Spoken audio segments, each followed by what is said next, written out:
बड़े भोले भाले हैं दिल लेने वाले। 40 के दशक की बेहद खूबसूरत अदाकारा जिन्हें नजर से बचाने के लिए पर्दे में रखा जाता था। अपने समय की वो सबसे खूबसूरत अभिनेत्री थी।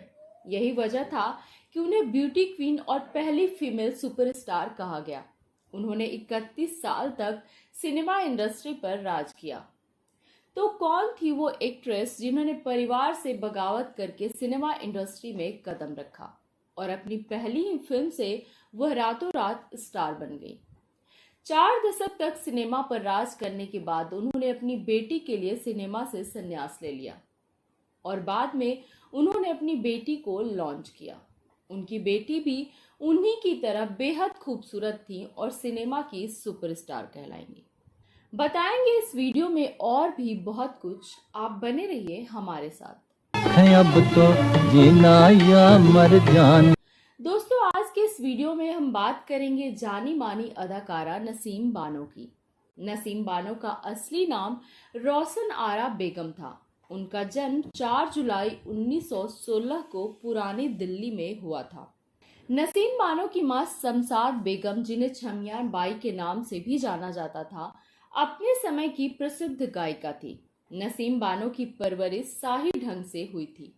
वो उस दौर में पढ़ने के लिए स्कूल भी पालकी से जाती थी। दरअसल वो इतनी सुंदर थी कि उन्हें किसी की नजर ना लग जाए, इसलिए उन्हें हमेशा पर्दे में रखा जाता था।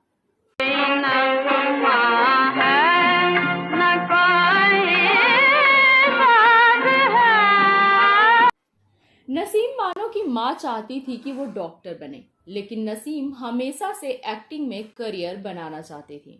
उनका सपना रूबी मायर्स जैसी एक्ट्रेस बनने का था। एक बार वो स्कूल की छुट्टियों में अपनी मां के साथ फिल्म सिल्वर किंग की शूटिंग देखने गई थी। शूटिंग देखकर वो बहुत इंस्पायर हुई और फैसला लिया कि वो सिर्फ एक्टिंग में ही अपना करियर बनाएंगी। उसी दौरान सेट पर एक डायरेक्टर की नज़र नसीम बानो पर पड़ी और उनकी खूबसूरती के वो कायल हो गए और उन्होंने अपनी अगली फिल्म का ऑफर उन्हें दे डाला। लेकिन तब नसीम की मां ने नसीम को बच्ची कहकर फिल्म का ऑफर रिजेक्ट कर दिया, क्योंकि वो नहीं चाहती थी कि नसीम फिल्मों में अपना करियर बनाए। इसी दौरान नसीम बानो को फिल्म प्रोड्यूसर सोहराब मोदी ने अपनी आगामी फिल्म के लिए बतौर लीड एक्ट्रेस का रोल ऑफर किया। इस बार भी नसीम की मां ने इनकार कर दिया, लेकिन अब की बार मां के मना करने के बाद भी नसीम जीत पर अड़ गई कि उन्हें एक्ट्रेस ही बनना है। इतना ही नहीं, अपनी मां को मनाने के लिए उन्होंने भूख हड़ताल कर दिया। आखिरकार उनकी मां को परमिशन देनी पड़ी, जिसके बाद उन्होंने फिल्म खून का खून से फिल्म इंडस्ट्री में डेब्यू किया। यह फिल्म बॉक्स ऑफिस पर हिट रही और इस फिल्म से नसीम को पूरे देश में पहचान मिली। इसके बाद नसीम फिल्म मेकर्स की पहली पसंद बन गई। जब फिल्मों के ज्यादा ऑफर आने लगे तो उन्होंने अपनी स्कूल की पढ़ाई अधूरी छोड़ दी। नसीम ने मिनर्वा मूवी टोन के बैनर तले कई फिल्में की, जिनमें तलाक, मीठा जहर, बसंती जैसी कई फिल्में शामिल हैं। हालांकि फिल्म पुकार की नूरजहां के किरदार ने नसीम को बहुत पॉपुलैरिटी दिलाई।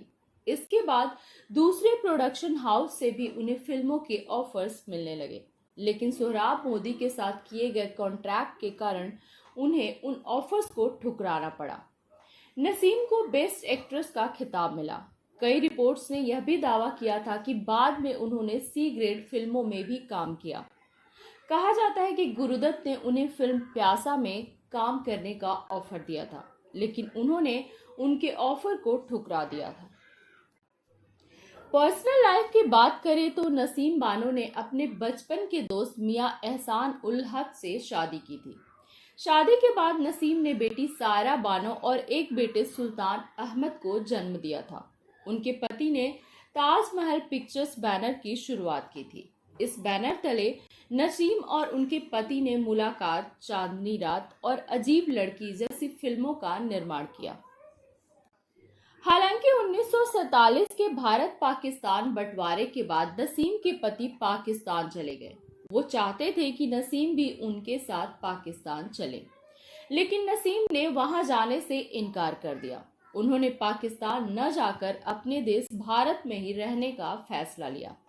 इसके बाद उनके पति कभी उनसे मिलने भारत नहीं आए। वो अपने साथ नसीम की कई फिल्मों के नेगेटिव भी ले गए थे जो उन्होंने पाकिस्तान में रिलीज किए। वहां पर भी नसीम की फिल्मों ने अच्छी कमाई की। इन फिल्मों से पाकिस्तान में भी नसीम काफी लोकप्रिय हो गई।